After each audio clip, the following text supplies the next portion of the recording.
All right, good afternoon, everybody. Thank you so much for joining us today. We are inviting you and look forward to your chat comments and questions in our session 2A called Beyond Walls, Non-Traditional Behavioral Health Care Models. My name is Dr. Karen O'Brien Flanagan, and I am a clinical psychologist and the Vice President and Administrator of Behavioral Health at Inova Health System. I'm delighted to moderate the panel today, to be in an all-female panel with these talented ladies, and I look forward to listening to them like you. So just as a reminder that everyone is muted, we will be having our discussion from 1 to 1:30 today. The last 10 minutes of our conversation from 1:30 to 1:40 will be question and answers. So please remember, you are welcome to put any comments or questions in the chat box or use the Q&A box. I will be monitoring them to be able to add in, and hopefully we'll be able to get to as many questions and comments as possible towards the end of our session. Also, feel free to chat with one another and post your perspectives in the chat box as well. All right, so now I'd like to take the opportunity to introduce these amazing ladies. One, I'd like to ask you to welcome the Honorable Jackie McClenney, who serves as a judge in the Richmond Circuit Court of the 13th Judicial Circuit of Virginia. She was first appointed to the bench in January 2015 and began her service in December 2015 on the Richmond General District Court. During her tenure on the Richmond, I need to say this correctly, tongue twister. During her tenure on the Richmond General District Court and Richmond Circuit Court, say that quick, benches, she served and continues to serve as presiding judge for the behavioral health dockets. She began her legal career with legal aid in Tidewater, Virginia, and subsequently worked with Morris & Morris, PC, and LeClaire Ryan. Ms. McClenney earned her BSW in social work from North Carolina Agricultural and Technical State University, Greensboro, and her Juris Doctorate from the University of Richmond School of Law.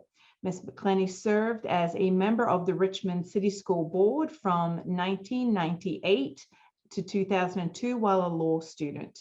She's a member of the Delta, a member of the Delta Sigma Theta Sorority Incorporated, the Richmond Alumni Chapter, and the Richmond Chapter of Links Incorporated.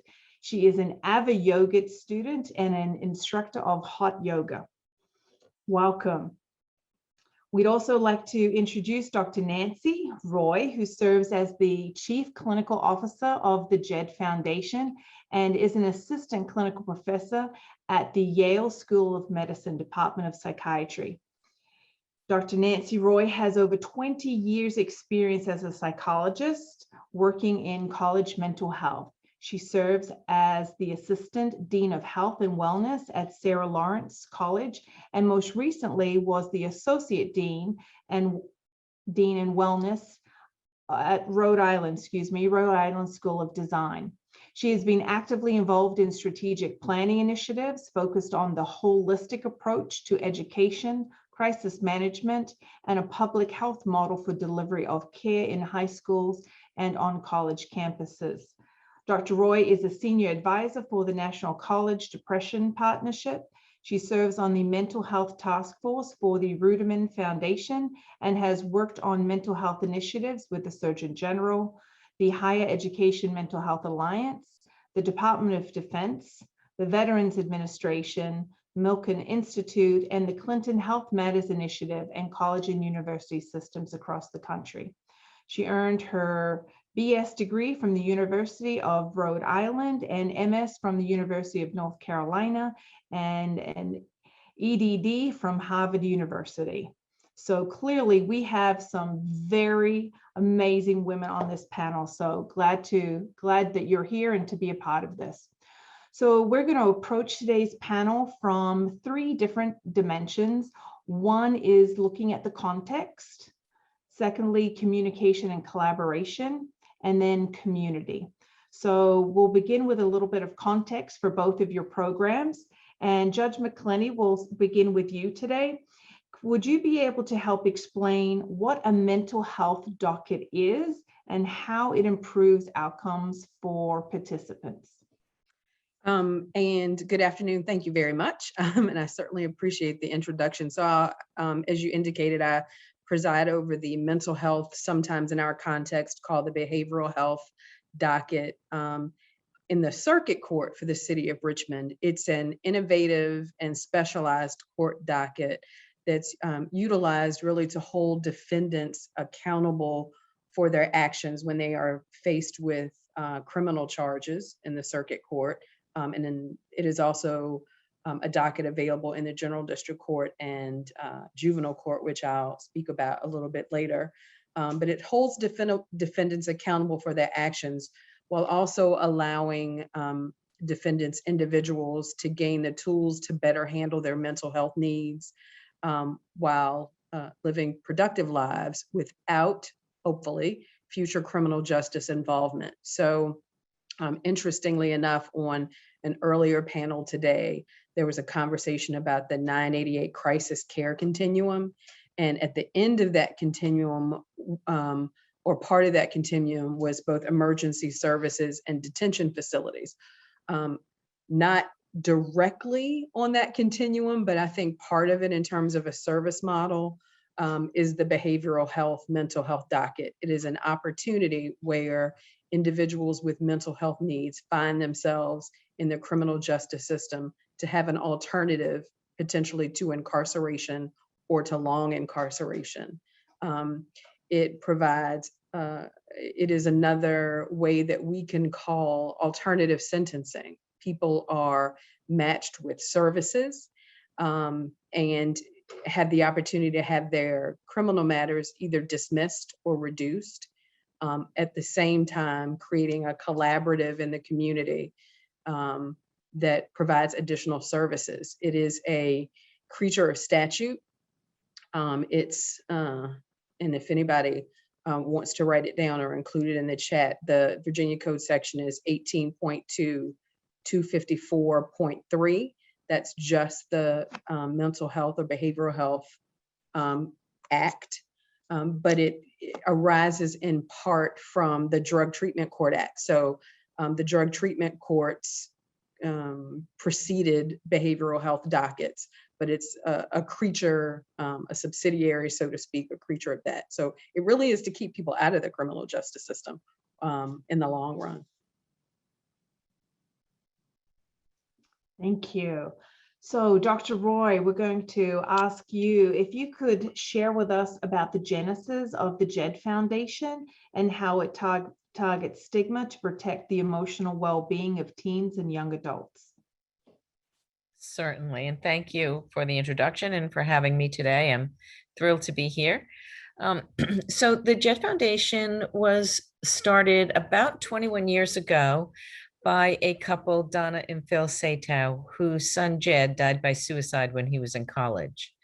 And in speaking with the administrators at the institution where he attended, about his death and what had happened, the administrators, very sincerely and genuinely asked Phil and Donna, what would you have us do? We're a school of 20,000 students. Like, what should we be doing? And again, this was 21 years ago, when not a whole lot was being done to address mental health in general and suicide in particular. So it really, really motivated Donna and Phil to think about what could they do to begin to bring these issues more to the foreground and begin to hopefully make a dent in reducing suicides. So that was the genesis of the foundation. We are a nonprofit whose mission, as you could imagine, is to hopefully reduce suicide and substance misuse. And we do that primarily by promoting positive mental health. And so we work with our age group is 13 to 30. That's our target population. We work quite heavily in school systems, in high schools and colleges across the country, where we look at their policies, programs, systems, that support young people's mental health. How do they partner with community agencies? What do they have on campus? Not just in terms of direct service, but really we take much more of a public health approach. And by that we mean, our philosophy is that the mental health of our youth really needs to be, if it's in a school, a campus-wide responsibility, in a community-wide responsibility, that we can no longer sort of relegate mental health concerns to health or counseling centers, that really everyone has a role to play in the young person's life, family, friends, community, school systems, wherever they find themselves. And that you really need to have senior leadership in your community supporting this mission. We have found again and again, without those two things in place, it's really difficult to move the needle on promoting a positive mental health in any kind of long-term systemic way. So that, in a nutshell, is our approach. I can certainly talk about our work more in depth, and also certainly can provide links to our website and our programs. I will just say, in case there isn't another opportunity, there's many free resources on our website that we invite you to take a look at and see if they can be useful to you or your organization. So please feel free to do that. And I'll provide the links to Jennifer after the webinar. Thank you, Dr. Roy. I don't think anybody would disagree with you that it is everybody's responsibility to care for our emotional well-being of our youth. So thank you for that. Moving on to our second bucket of conversation, collaboration and communication.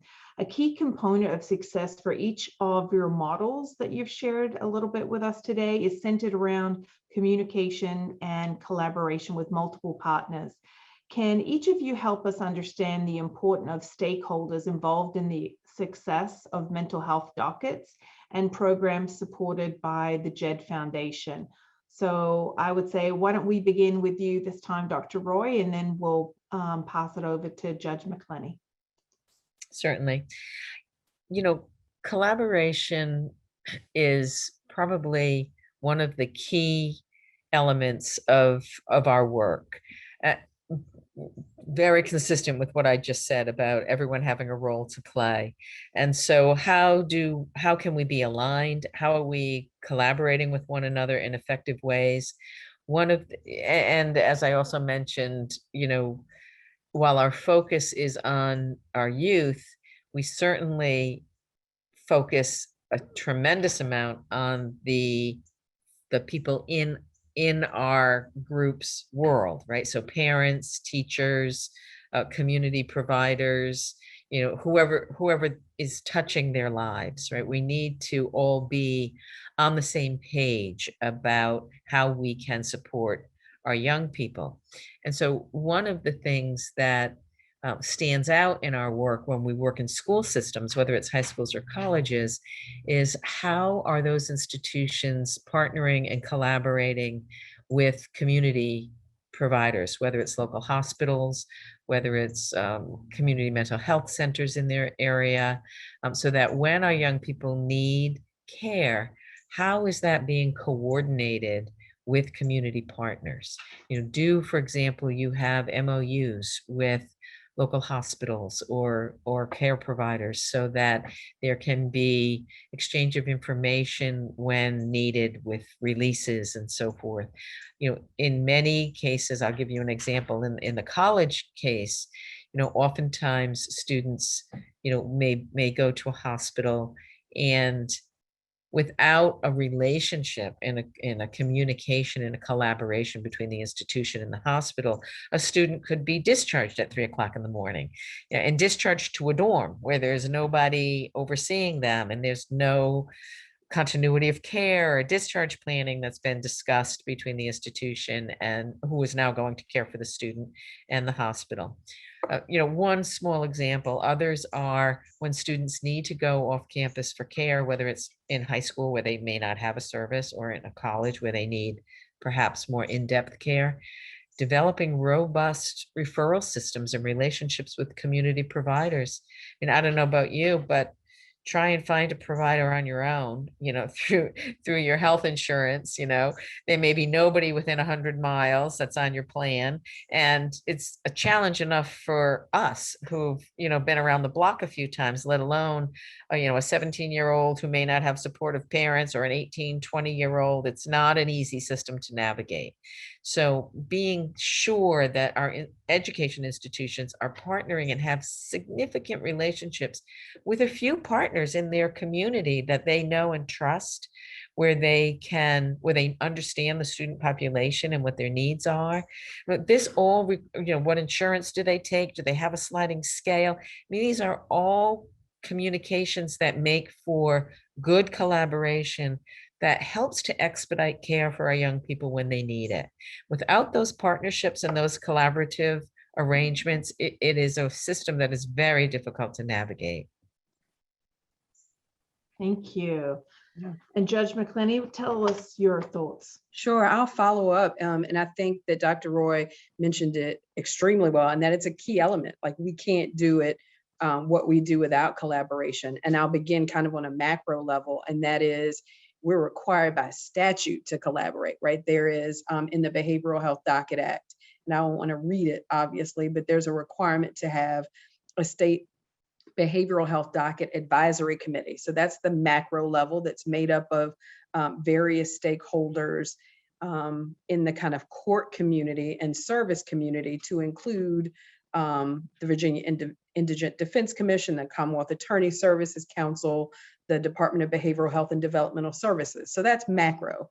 But micro, in the jurisdictions in Virginia in particular that have mental health behavioral health dockets, you have a number of stakeholders, to include the judges that preside. I'm not the only judge here. Judge Shaw is probably on the call, on the webinar, who she presides over the General District Court, and then other staff members and collaborator stakeholders are on the webinar. But our stakeholders include the Commonwealth Attorney's Office, public defenders, mental health agencies, clinicians, including peer support, which is really important. And we can't do it.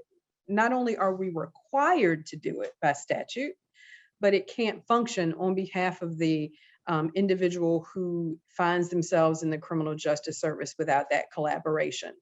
Everyone has a role to play, because everyone doesn't have the same level of information. For example, although I have a social work background, or my colleagues may have additional backgrounds and information, I am not now a public defender or a Commonwealth attorney, and I am most certainly not a mental health provider or clinician who deals with the diagnosis and direct services portion of the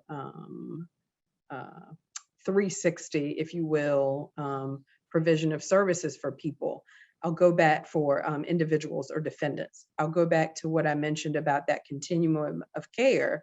Although we focus on a person that finds themselves in the criminal justice system, relevant to what is going on to VHHA, along that process of being in front of the court system, many individuals, defendants, find themselves back in hospitalization, or they present in hospitals, and as a result of having been arrested or receiving criminal charges, and they necessarily should be introduced to the services that and the opportunities that present themselves in the behavioral health docket if they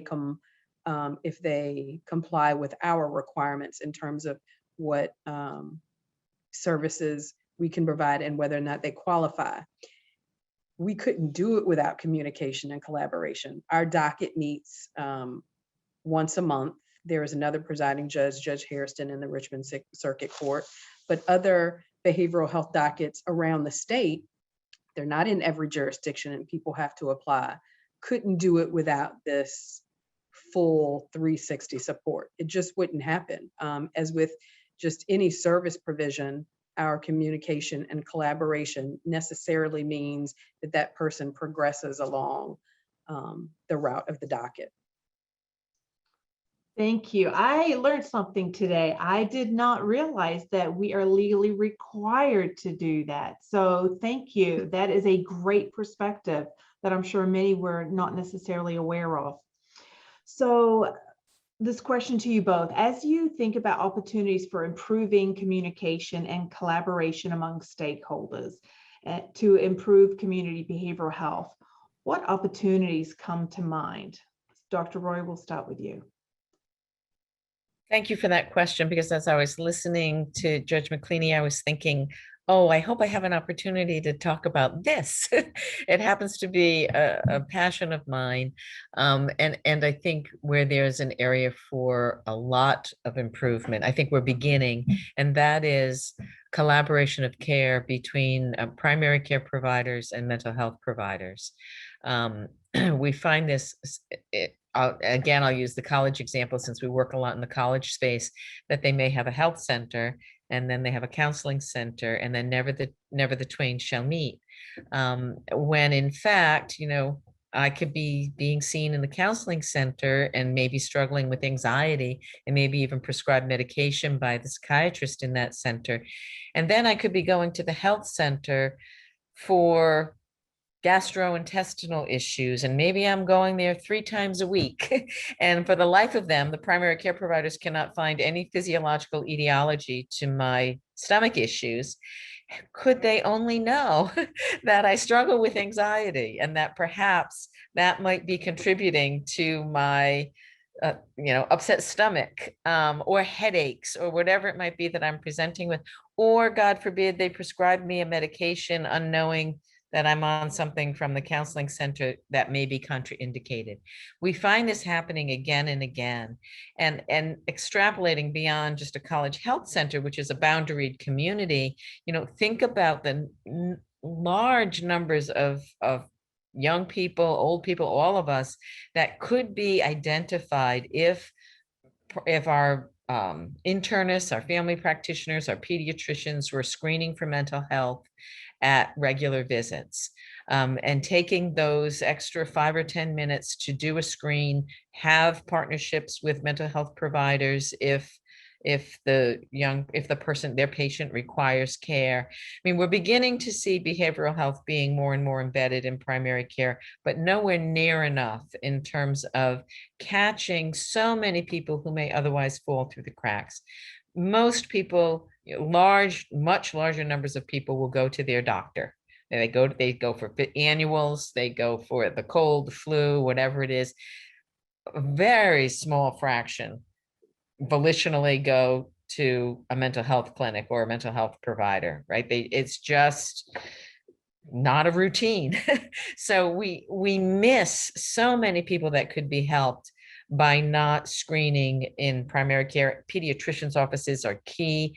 The sooner we can catch things that are beginning to emerge in our youth, the much better prognosis and lifelong thriving if we can catch them, treat them early on before things potentially spiral to a much more severe situation. So for me, that is one big area where I think as a society, I believe, a lot of the new data from the pandemic is showing increasing numbers of young people showing up at hospitals with suicidal ideation, making sure that there's good screening, and not just screening, but connection to care, from our hospitals, from our, as I mentioned, internists, family practitioners, pediatricians.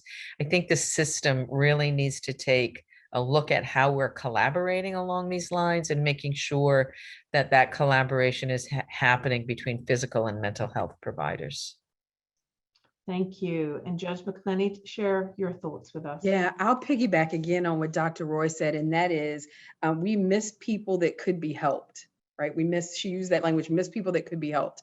The clinicians, hospitals, direct service providers, if you will, may be confronted with their clients who may have something they perceive as simple happen, trespassing, or maybe a possession of a controlled substance, or a pedestrian in the roadway, right?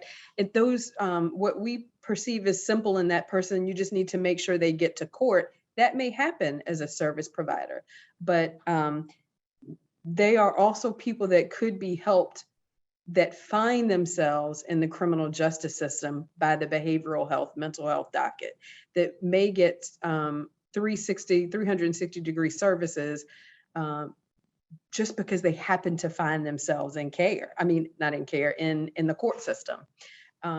The other is there is this perception that the court system is just the court system. Get to court, enter a plea, you know, have your trial, let the judge make a finding, come out, and then be served. When in fact, if a primary need is mental health, often covered by or hidden by substance abuse, right? So we have a drug court docket and we have a behavioral health docket. The court system can in fact be yet another service provider and not just another entity with which someone interacts. The second thing that was part of an earlier session and then part of what Dr. Roy said was the importance of technology. Our part of the team, the mental health clinicians, the peer support, the probation and parole, the agency support has had to meet with people throughout the course of the pandemic, either using technology or in person in many cases when the people that we serve don't have access to technology. The court system doesn't have the luxury, if you want to use that language, of not meeting. We don't have that opportunity. Courts, like hospitals, are essential in the sense that people have to come and do and provide that service. That's good for people who have to find themselves coming to court and participating in the docket, because it means there is a continuum of care in that regard. So again, the collaboration and the community perspective just continues. It all interlinks. I appreciate that. So we're going to move on to our third and final lens of this conversation, which is community. And life transitions are extremely difficult, no matter how old you are. And in both of your cases, each of you do a lot of work that interlinks into a very important time of one's life, whether it be the transition from adolescence to adulthood. In fact, Judge McClenney, I've heard that you've said that there is no magic in turning 18, and I believe that. But so many young people make that transition with little support, which has the potential to result in some negative or bad outcomes. This seems like a great opportunity for people and organizations in the community to step in and to help those individuals that may be at risk. So starting with you, Judge McClenney, would you mind sharing a little bit about the mental health docket and how it can ease some of the negative impacts on an individual because of not so great choices made because of mental health condition and the subsequent positive impact on the community? And then we'll come to Dr. Roy after you. And I'll do this as quickly as possible, but I will say that your question about community goes back to the collaboration piece. And I served as the guardian ad litem before I went on the bench for drug court and juvenile court before Judge Goss. And as you said, there is no magic in turning 18, which is why in conversation with Dr. Roy, we may see more people in common than we even anticipate. So when people come to the General District Court or Circuit Court and they're 18 and they have otherwise had contacts with the juvenile court system, which is more protected and confidential, we have the ability, if they find themselves in drug court, behavioral health court specifically, to again provide that continuum of service, even though they are facing criminal justice proceedings, court proceedings. The negative impacts on the individual is again that we aren't isolating you have a criminal charge from you may need hospitalization or you may need additional services. It just cannot be isolated. And the more we isolate, the less a person is actually served. The positive impact on the community is the reduction in recidivism, the reduced length of incarceration for the individual, and the protection of the community and the person, the family, completely, totally. Thank you, Dr. Roy. So as you could imagine, given the age group that we work with, 13 to 30, the transitional issues loom very, very large, right? So we have the teenage years, right? And the transition, puberty, the transition into the teen years, the developmental milestones that, young people turn to. We think about the pandemic and the impact that the pandemic has had on all of us, but in particular, the teens, especially teens, whose developmental tasks are about peers, friendships, relationships. I mean, that's what's driving their development at that point in their lives, and the isolation and social isolation that they struggled with very significantly during the pandemic. It has taken a huge toll on mental health around anxiety, depression, etc. Then their transition out of high school into college, right? For many, not all, or transition out of high school, period, whether it's to the world of work or to college, another transitional period where support is needed. Not so usually for teens, it's families, if hopefully their families can provide the kind of support that they need. Their school systems hopefully are providing the support that they need as they transition. And then the transition out to either the big bad world, if you will, or a more protected environment in college, but nonetheless, their first time out on their own. And we find again and again, I love that message of no magic happens. When you turn 18, don't have sprinkle dust that turns you into, a knowledgeable adult. Plus neuroscience is showing that it's truly closer to like 25, 26 years old, where our frontal lobes are completely developed and we have good executive functioning skills, right? And so we have people trying to navigate their way independently all of a sudden, oftentimes first time away from their families, living alone or living away at school. We need the people in their lives to be recognizing that these transitions are not easy. We find again and again, especially when students leave high school, go to college or otherwise, they're not equipped with basic life skills. We see that more and more and more.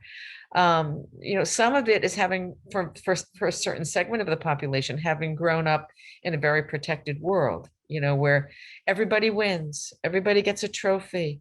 You have a problem at school, someone goes in and takes care of it for you. You're not getting playtime with your coach. I go talk to it's the league people.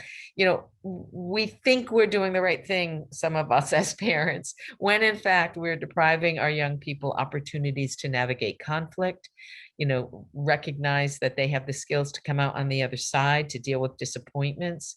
And we see that we get calls all the time from organizations that hire new graduates from college. They come into the world of work and the organizations don't know what to do with them because they can't accept or really struggle with accepting constructive criticism. I mean, the transitions are different at each phase, but at each phase, whether it's your workplace or your school or your family, those are the places that really need to support whatever the developmental transition or task is at the time, because without it, we see mental health and other struggles really significantly exacerbate. Wow, that was powerful. Thank you both so much for that. That is great content. And as a psychologist, but also a mother of twin boys that are about to be 12, you again continue to motivate me to help those skills of resiliency. So thank you. So as we wind down, I see our time. This has been a phenomenal conversation. I do want to be able to ask, how can people get more information about the programs that both of you are a part of and potentially bring them to your communities? Dr. Roy, how would that work? So as I mentioned, I will share the link with Jennifer and hopefully she can distribute material subsequent to the webinar. I mentioned our JED Foundation website, where I do truly encourage you to take advantage of any of the resources that we have there. There's quite a few that are free and easy to download or print or what have you. And then we'll also give the link to our JED campus program, which is our work in colleges, and our high school program, which is our work in high schools. Should any of you be involved in those institutions and would be interested in having JED partner with you in promoting your young people's mental health. Fantastic. Judge McClenney. Yeah, I am. Someone shared from the Department of Behavioral Health and Developmental Services a report that's in the chat. And then I am just clicked on the court's website. And in your search engine, if you want to put in behavioral health docket in Virginia courts, you'll go to the Supreme Court website and see all sorts of reports and information. But what I will say is, as I said again, that behavioral health dockets are a creature of statute, and there is an application process. It exists in Arlington, Augusta County, Charlottesville, Albemarle, Chesapeake, Fairfax, Hampton, Loudoun County, Montgomery County, Newport News, and Roanoke, and obviously Richmond. But I encourage, you can't do it on the juvenile level, but if someone is interested in a docket, go to one of those areas, find them online, watch a docket. On that website, the court's website, is an indication of when those dockets meet. You see the court interaction. You will see clinicians, probation officers in the courtroom. You will see reports given to the court. You will hear about case service plans. Come watch it. Come watch a docket that's not in a juvenile court, obviously, but come watch a docket to see how it works. Thank you. So I did want to share that we did receive some comments around a participant expressing their gratitude for you mentioning peer support and the importance of peer support in community collaborations and within hospitals. We have someone that has shared that their peer support recovery person and their group caseworker has made a huge positive impact in their community work. So they were appreciative for you highlighting that. And we do have one question that I would like to raise, and we have it from Andy. How many behavioral health dockets are there in Virginia is the question. There are 1, 2, 3, 4, 5, 6, 7, 8, 9, 10, 11. 12, there's also in Norfolk, so about 12 of them. And again, there is a listing on that court's website that people can go to, not only with that includes the coordinator of the docket. It includes when that docket meets and the presiding judge for each docket. And again, to watch that, to see it in action, and to question the people who on the ground who are really doing the some of the direct service work, I think is huge in bringing it to your community. Delegate Willett and Senator Hanger mentioned earlier about how there was funding expanded from the General Assembly for mental health. And I think it's important to know that there is the potential, if not more, because our docket participants have increased for that to also allow more participants into the program. So referrals are important. Fantastic. And lastly, Dr. I was just going to say, that's an excellent point to think about.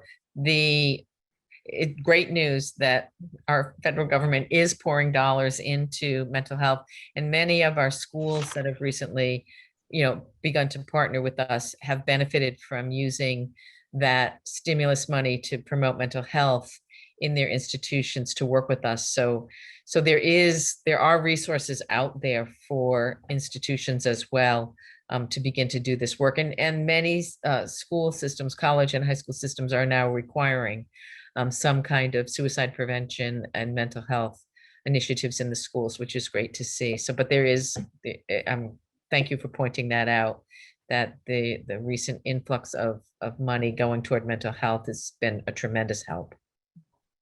Thank you. And just would like to remind all of the participants today that there's some great links in the chat. So if you have the opportunity to be able to click on those or copy and paste those, that would be helpful for later on. I'm sure you will be able to get them when we provide other information through VHHA. So as we are looking to close here, I would love to be able to thank both Dr. Roy and Judge McClenney for not only their time, but their passion and their dedication. This has been a lifelong dedication to support not only our community, but the behavioral health community. So thank you so much for being a part of this panel discussion. It was definitely eye-opening for me. And I'd like to thank the attendees. We've had 113 attendees on today's conversation. So thank you for your time and for being here. And just remember that the next session begins around 1:45. So you have a couple minutes, and we'll look forward to seeing you then. Goodbye for now. Thanks so much.